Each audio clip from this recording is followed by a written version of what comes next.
All right, folks, we got some planets changing signs this week. Venus is making its way out of Aries, where it's been bending a whole lot of things, and moving into one of its signs that it loves to be in, Taurus. Well, at the same time, we've got Jupiter, who's been hanging out in Gemini for a year, finally making its way into a sign it also likes a lot, Cancer.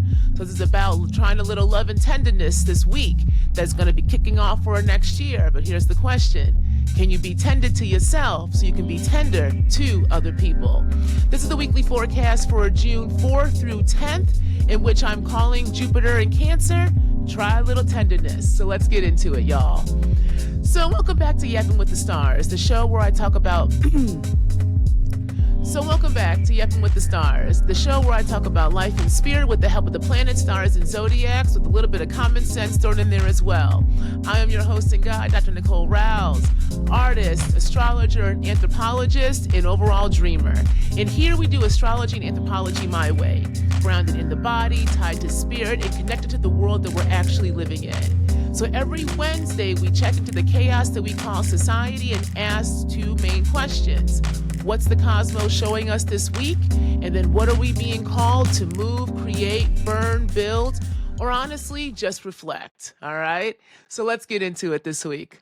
So the forecast this week is actually very nice in terms of the energy, but quote unquote nice energy is not always easy, right? When you live in societies and structures that have you question anything that can be actually nice and with ease. So I wanted to kind of think about that as we go into this weekly forecast, especially because we're going to be moving into signs that are asking us to truly have some tenderness and care for ourselves, in particular the body, and one another. So why am I saying this? Well, let's kick it off. So again, we go Wednesday to Wednesday here. So on June 4th, we're still feeling the impacts of that Venus-Chiron conjunction in Aries that was exact on June 1st. But they've been hanging out for a while with one another. And like you won't listen, last week I was talking about how in that Chiron-Venus conjunction in Aries, that was still going to be in a conversation with Mars, because Venus and Mars have been in this kind of longer, kind of loose trine that is getting us to connect our understandings of beauty and relationships and justice and the materiality of our existence to what are we fighting for? Passion, drive, right? What needs to be strategized differently so we can actually live in the worlds we say we want. Fire and fire, okay? So this is an interesting transit that I really want folks to reflect upon, because what's been coming up for you this past week, especially starting on June 1st, the beginning of the month, what has been revealed, especially when it comes to your sense of self? Have you had to have a conversation? Was there an interaction? Was there a way in which your fire was ignited in one way, shape, or form as a way for you to be able to truly face and see yourself?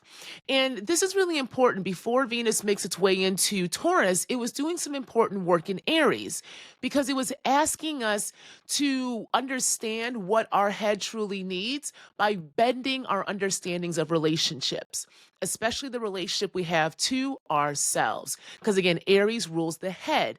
Aries is ruled, and also is ruled by Mars, being the strategist. So how are we strategizing differently about gender, about our sense of self, about justice, about money, right? These kind of material things that we are required to have to engage in order to live. And that's going to be important, because that is the kind of lesson that Venus needed us to go through by fire in Aries before she makes her way into the sign that is home for her, which is Taurus. And I'll get into that in a little bit, okay? Now, we start off this week on the 4th as well, because again, we go Wednesday to Wednesday here, with the moon being in Libra. And so this is also a time in which relationships are in focus. You may be feeling a bit emotional, or there may be feelings around your relationships, around concepts of justice, what is actually just in an unjust society, because we're ending this week with the moon being in Sag, right before that full moon in Sag, and we'll talk about next week, okay? And so this is this kind of part of the zodiac that we go from understandings of how we do need other people, Libra being the duality of relationships, right? Making its way through that kind of the underworld part of the chart in order to get into Sag. And Sag being again ruled by Jupiter, the traveler, the philosopher, the wanderer. So how are we transmuting our understandings of relationship and then actually putting that into practice, into experiences, so that we can use that as sources of wisdom? Now, that's actually an important story because of what's happening later on in the week. So let's continue. So on the 5th, then, the moon will be in Libra, and this is where it's going to trine the sun in Gemini. And so here, air meets air. And I wanted to kind of stop with this, or wanted to engage with this transit, even it's short, because again, the moon, I talked about a few weeks ago, only stays in a sign for about 2.5 days. But just because the moon moves quickly doesn't mean that it doesn't have impact, especially because the moon rules the body. The moon is our emotions. The moon allows us to understand that we are connected to the elements, because just as the moon rules the tides of the ocean, it also rules the tides of our emotions, which is our water. Okay, so we are made up of water, 70% water as humans. So there's a connection we have to the other elements. And so when you kind of think about that, the way and how the moon moves, especially if you feel like you're quote unquote overly emotional sometime, check to see where the moon is and put that in conversation with your natal chart, because that will help you understand how your body, literally your body, interacts with different cycles, different transits, because not every transit is going to hit personally, depends upon the degrees in your chart. But this is one way you can work with astrology to get a better sense of self. This is what I call ethnographic self-study. I talk about this a lot more on my Patreon if you're interested, okay? But here, track the moon a bit with your emotions so that you can understand how how your body and its modalities and how it's constituted interacts with what's going on overall. Okay, because on the 5th, air meets air, right? So Libra is air, Gemini is air. So air meets air. So be open to thoughts and ideas that come, okay? Especially when it comes to concepts of relationships and how we engage with them, right? How do we show up? Where does power lie in relationships? The sun is power. The sun is authority. The sun is the father. The sun is our light. It's our ego. So in Gemini, there's a duality, right? Again, Gemini being ruled by Mercury. So this is a lot of energy of communication and how we communicate and who we communicate with. Okay, so just kind of track that. And this is an ongoing story because remember, I talked about this idea of facing the patriarchy.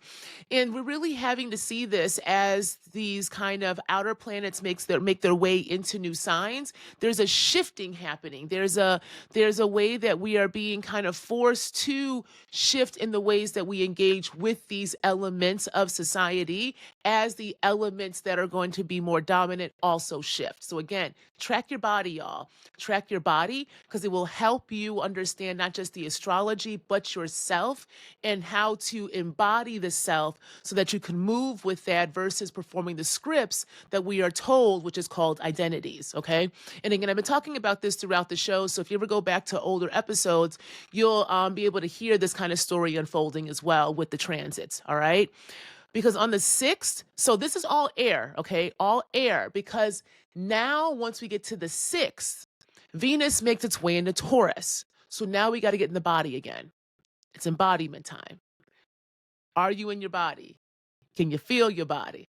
And do you believe your body? Okay, so Venus has been hanging out in Aries, asking us to bend things, like I said before, asking us to come into our head, wash your head with fire, right? I've been talking about that. That's clarity. We talk about cleanses with water, but we can cleanse with all kinds of things. We can cleanse with all the different elements. So when you are cleansing with fire, you are doing so because something must be completely destroyed so that it can be reconstituted, okay? And so what has been reconstituted in your understanding of self? And again, all the things that are Venetian. This is also not just relationships, it's also culture, our relationship to culture and art, which allows us to come back into a relationship with our humanity. The way human societies, y'all, have been formed is through culture, music, art, dance, stories, those are all foundational to society. It's all foundational to what makes us human in the way that we need then to form societies or collectives, tribes, groups, whatever it is, because we can't survive on our own. Again, I've talked about this all the time. Human babies need care to survive. So embedded within the species, embedded within our species, is a need for care. And how do you know what you need? Well, you have to be in the body to be able to know what you need. So this is the importance of Venus right now as an inner planet that is having us go on this journey. Remember, she got washed in Pisces, got washed through the North Node, got washed through Neptune and Saturn. We've all had to grow up when it comes to these concepts, these Venetian concepts. And now that we are a little bit more mature, a little bit more grown, what are we going to do with it? Well, now on the 6th, Venus says, well, let's see. Let's get back in the body. Okay. And at the same time, we're going to have the moon still in Libra at 25 degrees that will be opposing Chiron in Aries, that is also then trining Mercury in Gemini as it's getting closer to Jupiter. So we got earth and we got air. All right, earth and air. And we have the two sides of Venus in play, Taurus and Libra, with Venus in Taurus and the moon in Libra. So opposing Chiron, can be a lot of healing here. We're on this kind of quote unquote healing journey by having to face the things that have wounded us. And so when we think about the body, right, the moon again representing the body alongside Venus, representing the body as well in different ways, the materiality of our existence and what we need in order to support that body. So think about Venus as what we need, the moon being the body itself and how it expresses itself. Well, then do we understand what our body is telling us so that we can have our needs met? That can be very healing, especially when we grew up in societies like in the US that are racial capitalists in nature based on a plantation economy in which the biggest commodity, the most fundamental commodity is the body. So if we believe the structure we are in, if we believe the oppressor, if we believe the monster's knocking at the door, remember when I said that a few weeks ago? Do we hear and believe the monster's knocking at the door? This is Sinners in terms of Remick, right? And he knocking on that door didn't make no damn sense when the white folks let him in. Why? Because they were using the site of the state at that time, which is a white supremacist one, still is. But in the movie, they literally have Klan outfits in the back. Here's this white man burning up in the sun. Don't make no damn sense. You don't see nobody around, but yet you buy into the illusion. You buy into the script because you have been beholden to that ideology, your oppressor's sight. So when you use somebody else's sight to lead you, then you don't have your own head. You're not giving your head up to somebody else. So we are being asked to come back into our own heads by coming back into our own bodies and reclaiming what was stolen. I'm going to say this over and over again. They stole the body by disconnecting us from the land and the ancestors we come from, people who we come from, those stories. This is why, again, culture, storytelling, story making, lineages. We're going to talk about this because of Cancer. It's going to be very big for the next year because of Jupiter moving into Cancer. But with these kind of understandings of reclamation that are coming up, if we are reclaiming the body, right, there is a way that we must face what has wounded us. And Chiron in Aries means that all of us are having to face with this transit that is long-term, the ways that we have been denied our ability to be in our own heads, in our own sense of self. So what happens if you take that back? Well, baby, your body is going to help you. So this is what Venus in Taurus is. Feel good, right? Feel good. Ask yourself, what does it mean for you to feel good? Not disassociate, not to escape. There's a difference between escapism and feeling good. What allows you to feel good? Are you embodied enough to even answer the question?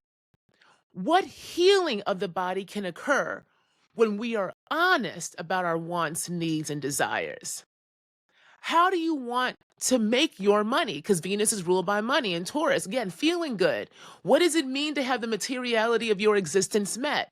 So what happens if we then allow ourselves to understand that the way that we can have economic systems can sit outside just capitalism, socialism, and communism? Those aren't the only damn mechanisms of an economic system, right? So can we allow ourselves the ability to truly know and figure out what we need as a means then to shift structures that need to be shifted? Because remember, We still got Uranus in Taurus at its last degrees, 28 degrees. Going to hit 29 and a little bit later in the month. We'll talk about that before it makes its way for this first ingress into Gemini.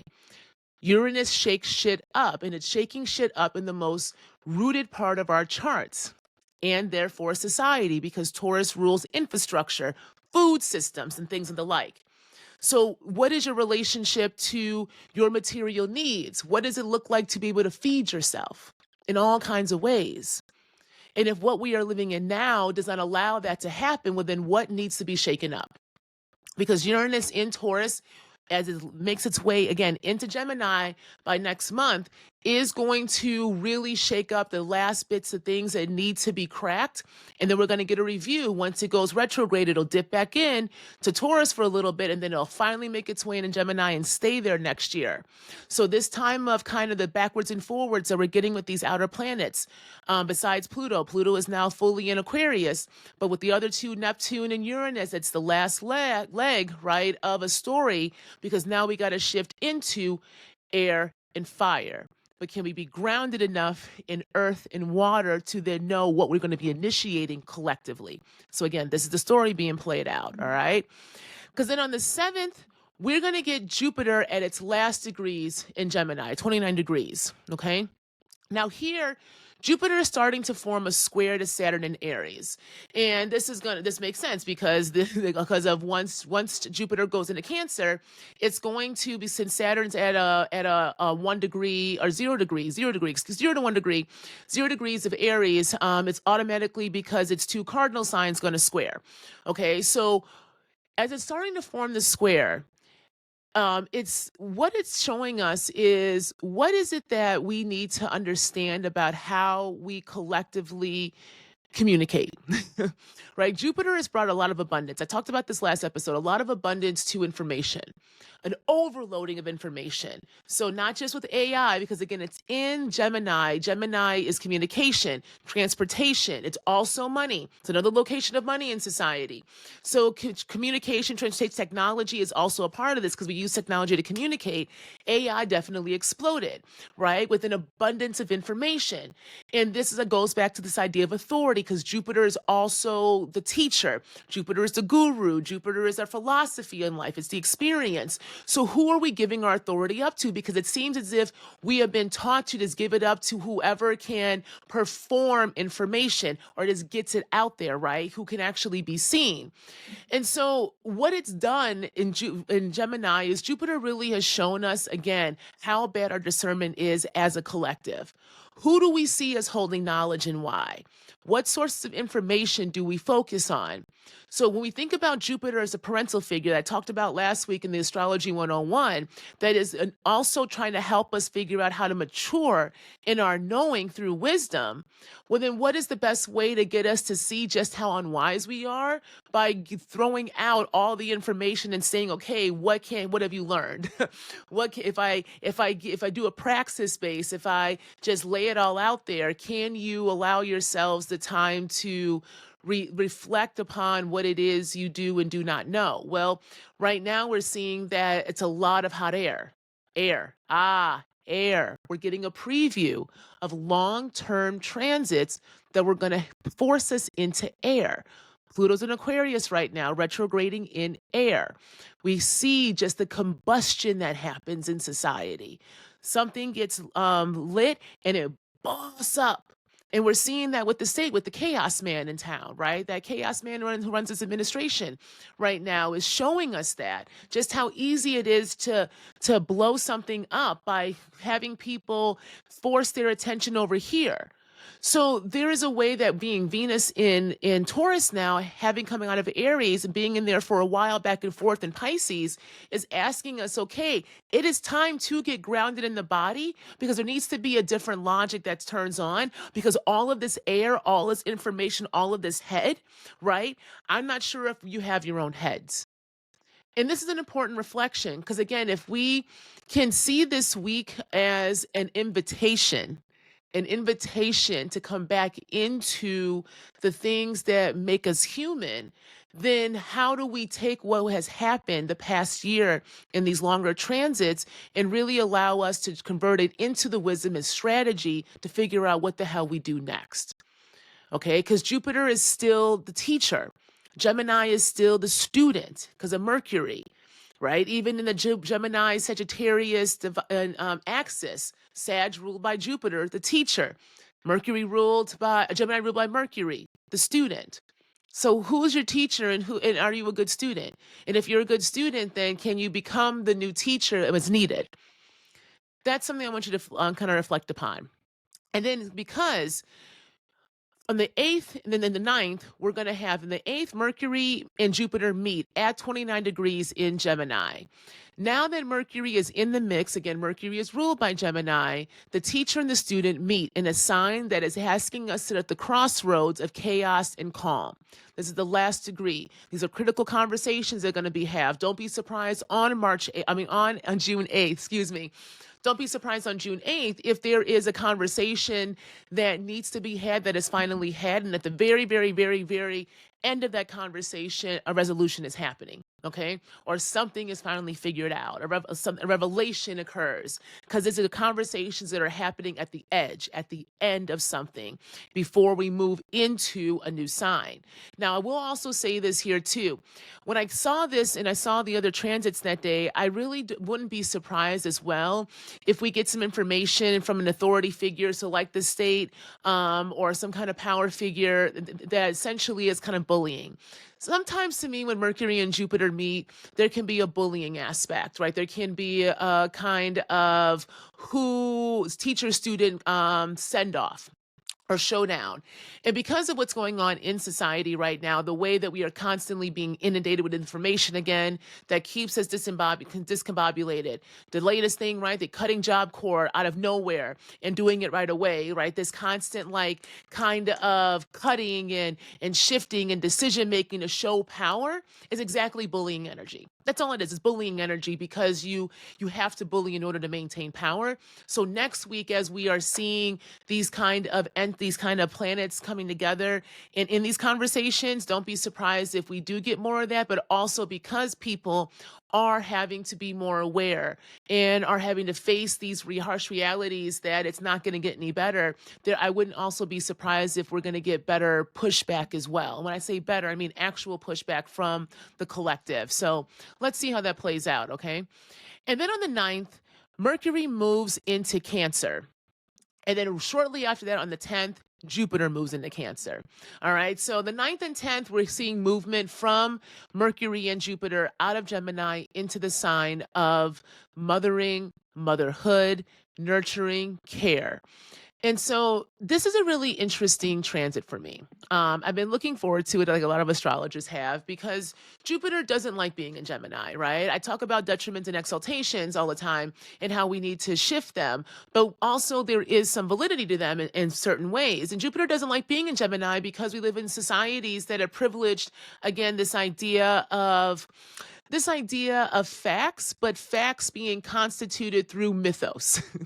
Okay, that's the thing. These facts that we are fed via things like history and the like are many times mythologies of origin stories of how this nation was founded, so that we can buy into those types of facts, right? This idea that we founded on democracy and freedom really doesn't make any sense when that freedom and democracy was predicated upon the subjugation of a whole population so that you could actually fund your freedom and democracy.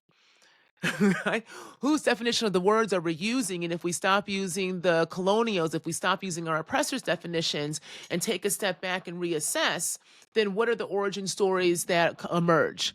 And this, to me, is going to be an aspect of Jupiter and Cancer that I want to focus on next. Okay. So again, on the 10th, 9th, Mercury moves into Cancer. The 10th, Jupiter moves into Cancer. And this is going to be here for a full year. And when that happens, we're going to see it again, automatically square Saturn in Aries. The parental figures are in a conversation. Remember I talked about last week, if we think of Saturn and Jupiter as parental figures, as those who are trying to help us, guide us in this thing called life and figuring out what it means to be human, right?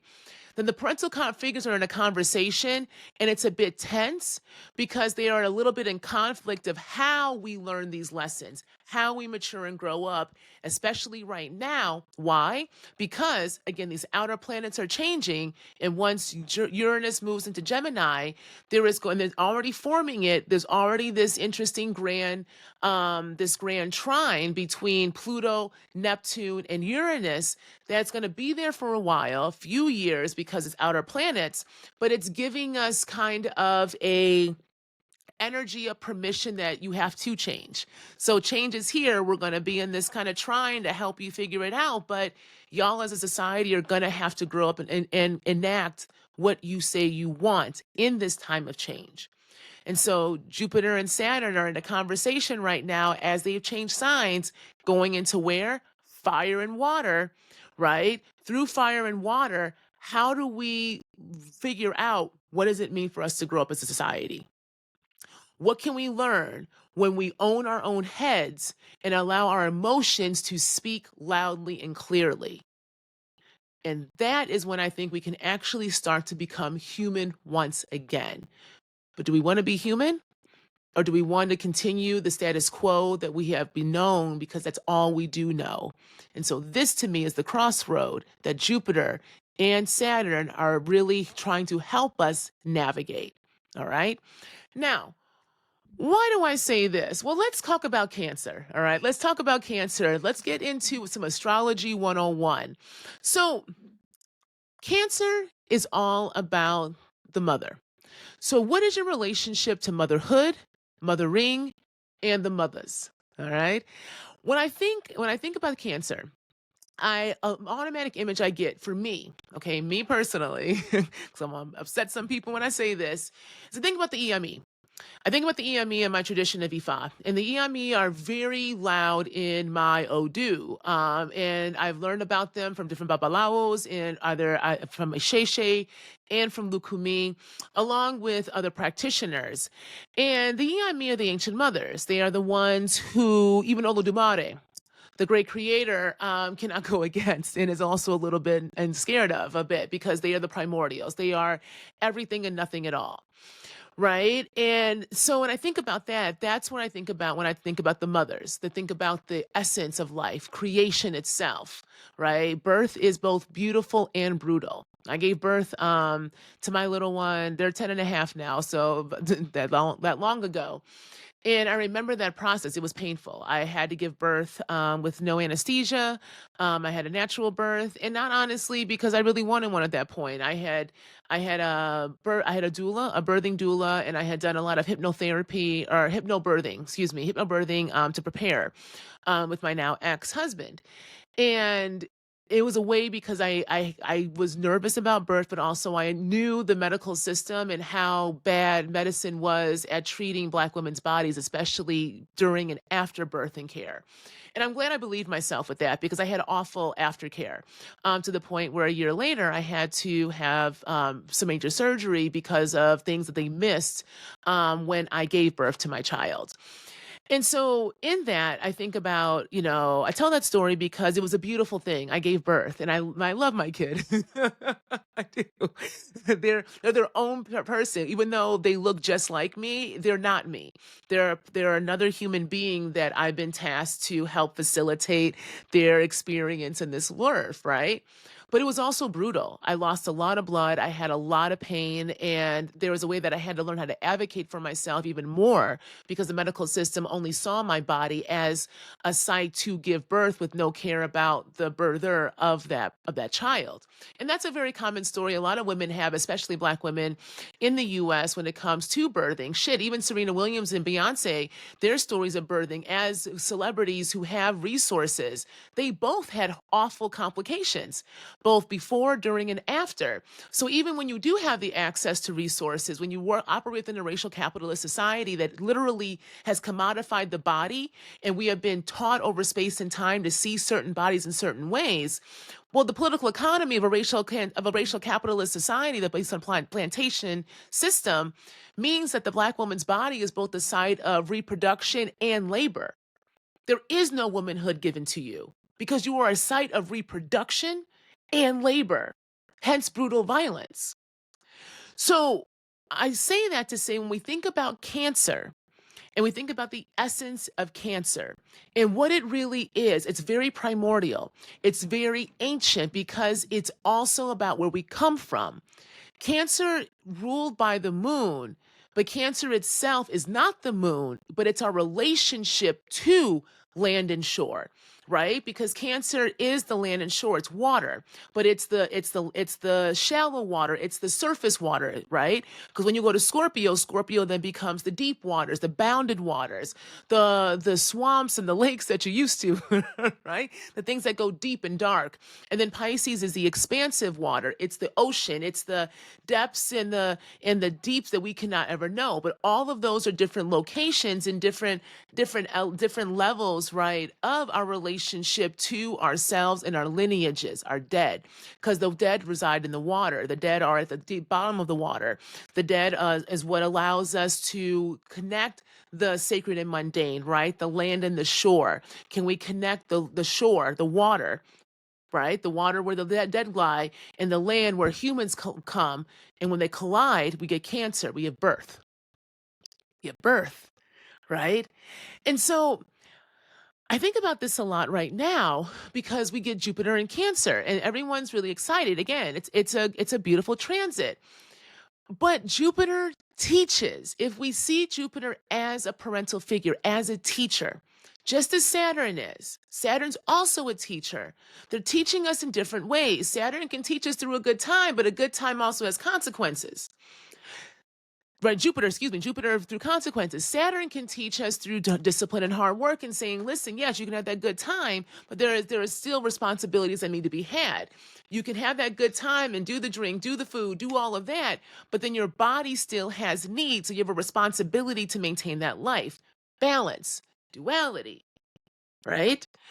And so when we're thinking about Jupiter in Cancer, then it's going to make abundantly clear. It's going to expand in Cancer. But if Cancer rules mothering, motherhood, nurturing, the waters, our emotions, because again, it is represented by the moon, and the moon is our actual bodies and how our bodies respond and how they talk to us via our emotions.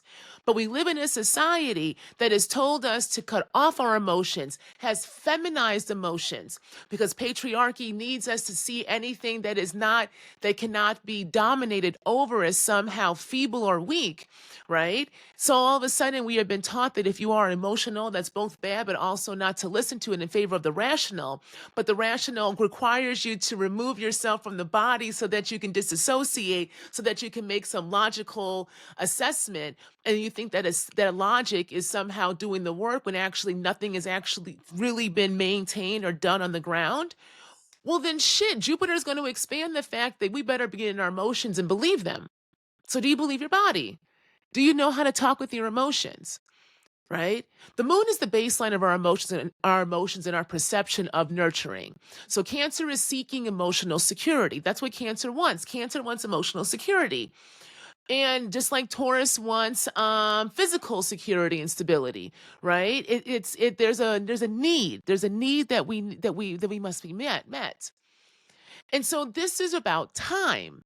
It's another concept of time. Remember, the moon is a one way in which we've always told time, the lunar calendar, 2.5 days, 28.5 days for a full cycle. We use the moon cycles to plant seeds, to harvest things, the full moon, new moon for quote unquote manifestations, all of this. Cancer reminds us about time, the time we have on this earth and the time before us and after us.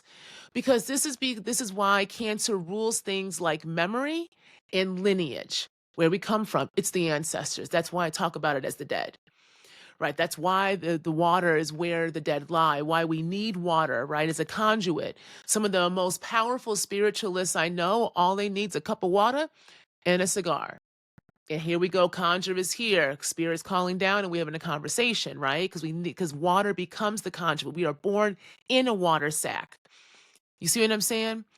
And so if we're talking about care, and Jupiter is going to expand this idea of care and nurturing, The care we need to extend to ourselves and to one another is going to be highlighted so that we understand that is how we build our own lineages, and that's how memories are created. So if we have no real memory of nurturing and care that does not require some kind of transaction, or in which you feel as if you have to give more than you receive, Jupiter's going to make that abundantly clear, right? And so this again is why Cancer is associated with mothers and mothering, because we tend to associate caring and nurturing with mothers. But yet, how do we treat mothers in society, especially Western society? I mean that. How do we treat mothering? Right? We have a whole ass law that they revoked with Roe v. Wade, so that women are forced to then give birth if they have children, especially in states that also have outlawed this, right? So they're saying that you must birth these children, but then they just cut most of the goddamn resources so that people can actually care for these kids. So society has a very warped sense of nurturing and care and mothering and motherhood, and Jupiter is going to expand that. Jupiter is going to make that abundantly clear, and it's going to ask us, it's going to kind of force us, because Saturn's in Aries saying, baby, you got to own your own head, though. There's a responsibility we all have, to live the life we say we want to live. And Jupiter's saying, yeah, because the only way you can live, y'all, is with care. Ah, here's the thing. Fire and water come together. Make what? Steam. Combust. Right? Make steam. And what does steam do? Steam's also a cleanser, but it can hurt a bit. Steam, if steam's too hot, it will burn you. Right? But once it cools down and it's steamed through, you can get some more clarity. There can be the skin, right? Take a steam bath. The skin feels good. Open up them pores a little bit so that you can figure out what you need. So if you think about this kind of transit with Saturn and Jupiter in this conversation, we're going to figure out what we actually need. And baby, we need a lot of tenderness and care. We need a lot of tenderness and care, right? Try a little tenderness. Yeah, right. Literally, we do. And so Cancer being a luminary, like Leo, right? Cancer illuminates just like Leo does, moon and sun. It illuminates the emotions of ourselves and others. Cancer, like Leo, is about loyalty, emotional depth, and here a focus on home and family. So Cancer is said to defend what is most sacred and precious to them. And that's the power of emotion, right? That's the power of emotion. If I love you, if I care for you, all I can do is express that love and care in various ways. And for me, it's going to be through fire. I'll kill for you, right? I'll cuss somebody out for you. But I'm expecting that back too, because I understand that that's what we need, especially in societies that tell us to bootstrap it and do it on our own, while at the same goddamn time, we know that that is actually not how people, quote unquote, become successful. So we are fed these kind of very chaotic type of and contradictory lessons of life. And now here, the two parental figures of the zodiacs, Jupiter and Saturn, are saying, okay, does that actually make any sense? What do you need? What do you want? And can you express that need and want to others? This is vulnerability, y'all. We're going to get vulnerable. We're going to get vulnerable. We have to. We have to. That's the strategy, y'all. The strategy is love, but love is not docile. Love is fire. Wash your head with fire so that you understand what the head needs for care. Fire and water together, making steam, making something new. Okay? So then again, what is your relationship to care, to nurturing, to giving and receiving, especially in these times of heightened chaos and uncertainty? I work a lot with a lot of queer Black folks, organizations, institutions, and individuals, and trying to get folks embodied again and to kind of deconstruct from the ways that we have been taught to martyr ourselves. And we have been taught martyr is love. I don't need to express my needs because it's about community, it's about you all. But what happens when everybody who says they're in community with one another does not actually say what they need, but you're constantly giving and you're not really receiving the care that is required for your body to be able to continue to give? Well, then everybody falls out and there is no community then. Because there was no truth, because there was no vulnerability, because there was no embodiment. And if we stop judging that and realize, shit, maybe I do need to figure out what these emotions are telling me, and I can express them in these spaces and then either have those needs met or not met, and then take and believe those experiences of having them met or not met. Well, then what can I actually create community wise? What can we create then tangibly on the ground once we understand that trust is here? So Jupiter is going to expand the ability for us to truly understand the power of vulnerability. The power, y'all, it's powerful. The power of empathy when it is used right, when it is worked right, when it is worked with. This is why I like the way how Octavia Butler talks about empathy and how she uses as a kind of a burden and a curse in the parable of the sower. And if you're interested, we actually read that in my Patreon a few months ago, and there's a number of videos that I did of reflections of that book and a number of other books over the past 2 years. So if you're interested in that, folks, please check out my Patreon. But Octavia's story with Lauren and Lauren having that power, but also that curse because it was seen as an issue because she could be overly empathetic with other people, was actually what kept humanity intact. But then that was what was commodified. That was seen as valuable by those corporations who had essentially turned the U.S. into a new feudal state, a technocratic state through corporations, right? Because again, in a plantation system, it doesn't change its foundational commodity. It just shifts how it sorts it. And so if you're empathetic, I can exploit that. I can use that for my personal gain. So if we already see the oppressor exploiting our emotions and then telling us that it's somehow wrong, while at the same time they are sucking it dry for their personal benefit, what happens when you believe your oppressor, understand who the fuck they are, and you take what was stolen back? That, I believe, is what Jupiter is going to help us do with helping with Saturn. Because Saturn is going to be hanging out with Neptune for a while so that we are not going to get delusional in our own sense of self. We are going to get grounded in the self so that we understand we have the power. We have the ability to make dreams come true, y'all. Dreams can come true. They really can, right? They really can. They really can. So what happens if we actually dreamt a strategy? This is also this energy. Because Cancer is home, it's the mother, it's nurturing, and Jupiter is philosophy, it's storytelling. What are the stories that need to be resurrected? Especially of our past, of our lineages, of understandings of motherhood, mothering, of our understandings of spirit. Because I do also believe this will help us resurrect the old gods in new ways, the gods that have been suppressed, the stories that have been reconstituted and retold to fit the current narrative of power that is not very powerful. It is just violent and deadly and dangerous. So what if we also shifted the definition of power? So the storytelling is going to be important right now. The power and reclamation of stories is, again, this is why I love Sinners so much. The introductions, these cultural workers. The cultural worker is going to be working. So if you're the next cultural worker, get to work. Create.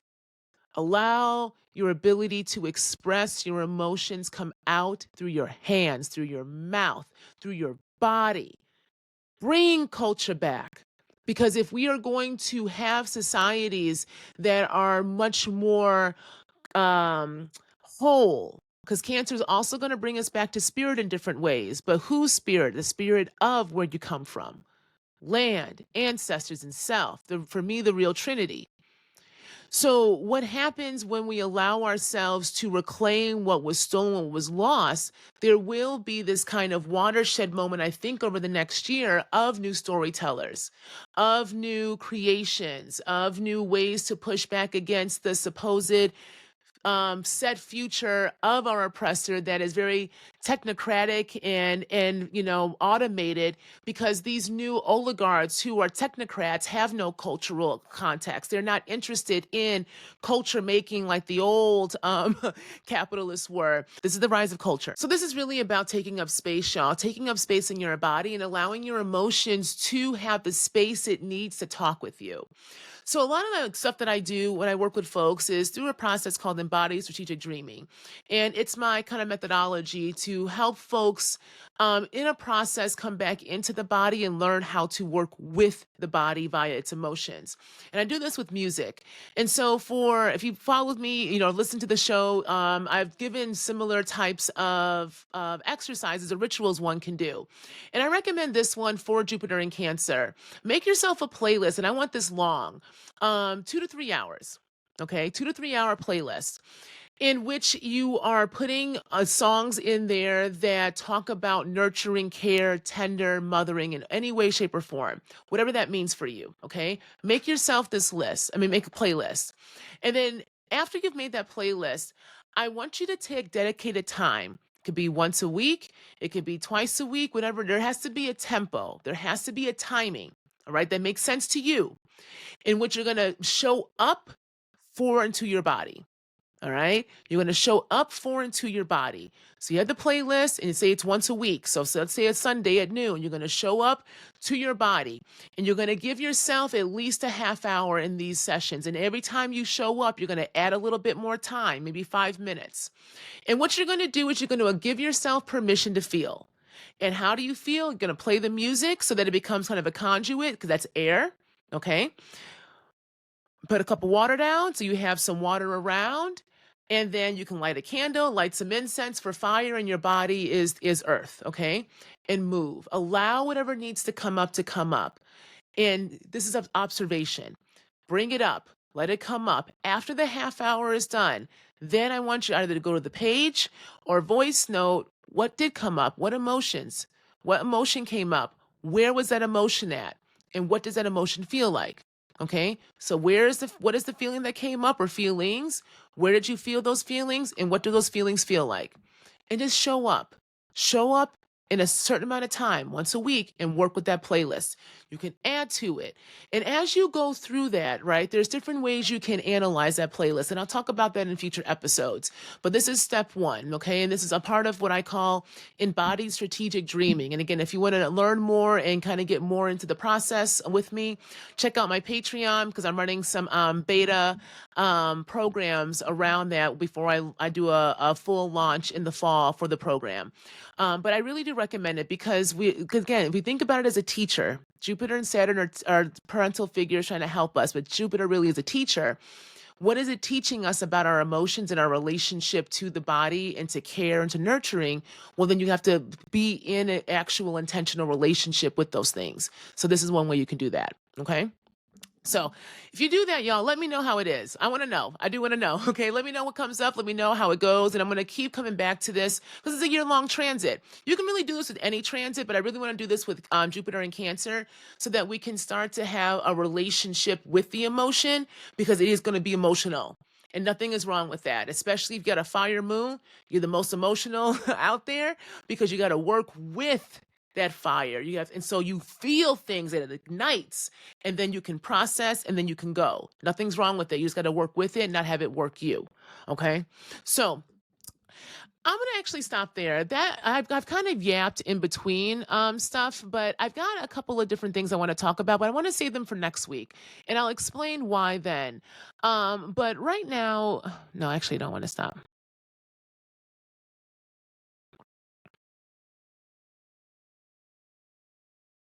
So when I was prepping this week, I was trying to figure out, okay, what am I going to yap about? There's the transits and everything, but I tend to kind of look at, what's going on in pop culture and the news and put that in conversation with the transits. But I was having a hard time this week because I kept going back to what does it mean for me to be a mother? That's what it really for me was the biggest kind of highlight of this week that is coming up. It kept asking me, what is it for me to be a mother? Because of not having the kind of mother that I actually did need as a Taurus moon. And then it got me thinking about moons themselves. And again, I said I'm a Taurus moon, but my Chiron is conjunct my moon on my descendant in the seventh house, and it's square my sun. So my parents were always fighting, but there was always a way in which my biggest ops truly were my parents. And I don't say that lightly, and it's kind of shitty to say, but that came really apparent last year when my mother and I got into some pretty nasty arguments twice. One in early February before my brother passed, and he ended up passing from an overdose in August, and then another one in November after my brother passed, in which she doubled down and made it very clear by telling me that she never liked me, never loved me, and didn't give a fuck about me. And I knew this. Like, I told her, I was like, thank you. I know that. Thank you. I'm glad you fucking finally said it, because I'm tired of feeling like I've been gaslighting myself my whole goddamn life, right? And then I thought about my kid. My kid's a Pisces moon, and Pisces rules my fifth house. Taurus rules their fourth house. And how very different my relationship is with my child versus my relationship I had with my mother. Because I'm always worried that I'm not doing a good job as a mom, right? I've got some really good friends who are constantly telling me, Nicole, if you're questioning whether you're a good mom or not, it means you actually care enough to figure out, what's going on. And it's because I'm paranoid a bit about my child feeling as if they're a burden, or my child feeling as if that they're responsible for me, versus it being that they can grow up and my responsibility is to, again, help facilitate their life. And then it got me thinking about the body and touching and the body itself, and how when I gave birth, my kid slept on my chest for the first 8 months of their life. Like I was not touched in one way, shape, or form constantly that first year of life. And I also had to go back to work. So I was breastfeeding, and I was either they were feeding all the time. Like, they literally in the middle of the night would feed almost every 45 minutes, right? Like, I never fully got a full night's sleep. And then I was working, and I was building an office, and I was the goddamn president of my kids' co-op daycare that I tried to resign from 3 times. The third time I finally said I'm done, and if you ask me again, I'm going to take my kid out of here. I was tired. And I was overwhelmed. And I was still expected to go because, again, I'm a 6'3" Black woman, so of course I can handle everything, right? Until I couldn't. And then I think now about how my kid is constantly still wanting to be on me, still wants hugs. In the morning, they're like, "Mom, can I have a hug?" And they're always saying, "I love you." And they send me these emojis and their tech and on their iPad, and saying these things. And it's so different because I'm realizing my kid wants to be around me. And I never wanted to be around my mom. Like, that's the difference, right? I never wanted to actually be around my mom because it was very clear that she didn't really want to be around us. She was tired. And the thing is, I actually understood. I understood why she was tired, right? I got all of that. But just because you understand doesn't mean it doesn't physically hurt, though, when that person can't meet your needs. And so when the people who are foundational to you, the ones who are supposed to raise you, can't meet your needs, and then you're not taught what your needs even are, and that it's okay to have them and to express them and to figure out who can actually meet them. That's how we go into these relationships and these friendships and these communities in which we're not honest. We're not honest because we don't know how to be. And so what happens if we just admit that? I think about that a lot. Like, I feel that a lot. What if I just admit that I don't know sometimes, that my needs are, that I feel embarrassed sometimes for my needs because they do seem so big. But then when I express them to people who I know care about me, they're like, "Nick, that's not big at all. That's okay. I can do that." Or, "Actually, I can't do that. But let's see who else can, or let's see where else we can find that," right? That's how we come back to our humanity, y'all. That's how we figure out what it means to build something sustainable that is centered on care. We don't know how to center care. We know how to center work. We know how to center production. We know how to center performance. We know how to center somebody else who we have been taught or we feel we can give our authority up to so that we can not have responsibility.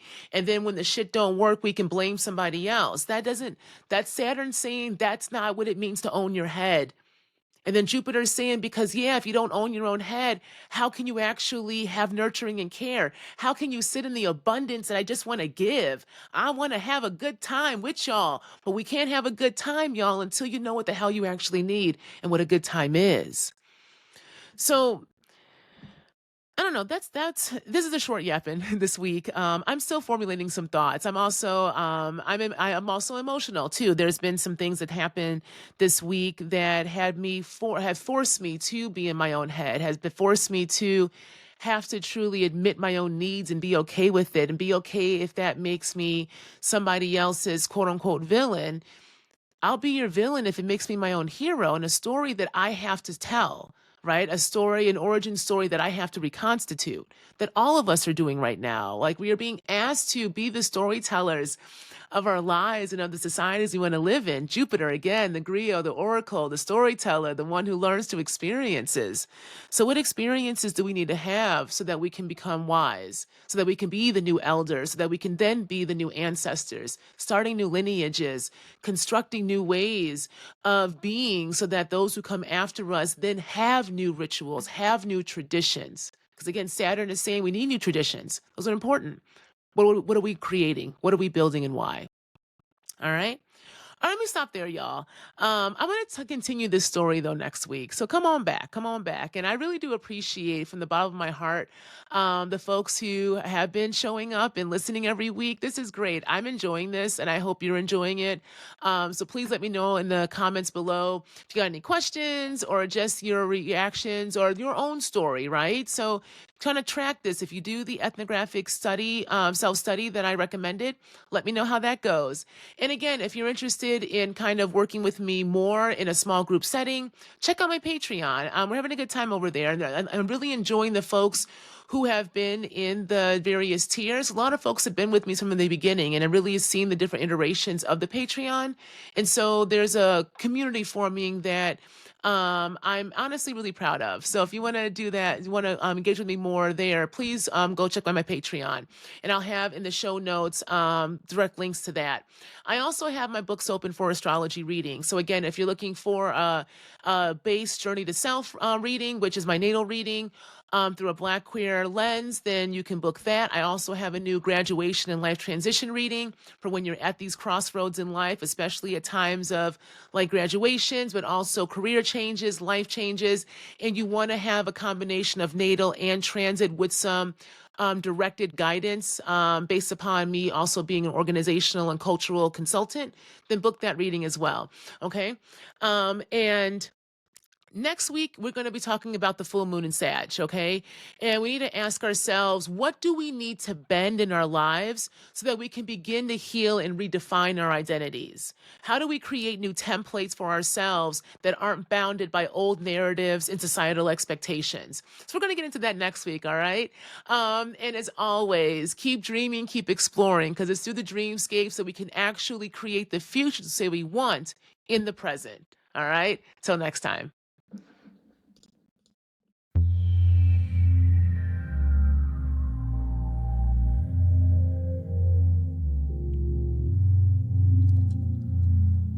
I don't want to be right. I just want to be free. Like Michelle sang, the cosmos, where we come from. The light that lit the way for our ancestors in the dark of night, when they had to leave the spaces that tried to steal their breath and life. Reworking, while also learning how to work with the land that was also being worked. A land and people under duress. The trees did not ask if they wanted to participate in such brutal practices. Yet here they were. Here we are. All beholden to a power structure that only knows how to take and never to give, while telling us this is the right way to live. So I don't want to be right. I just want to be free. As Michelle sang, the cosmos,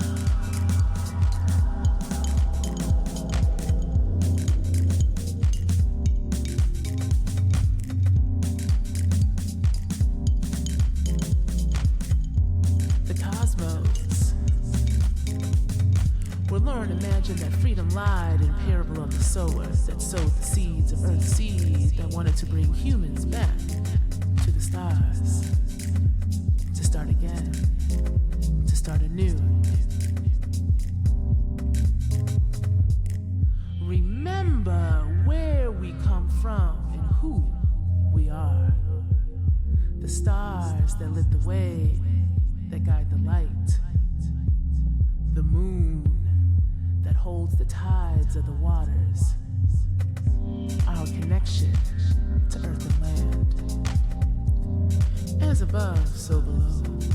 Yet we don't know, because we have lost the above and the below. So I don't want to be right. I just want to be free and journey to the cosmos.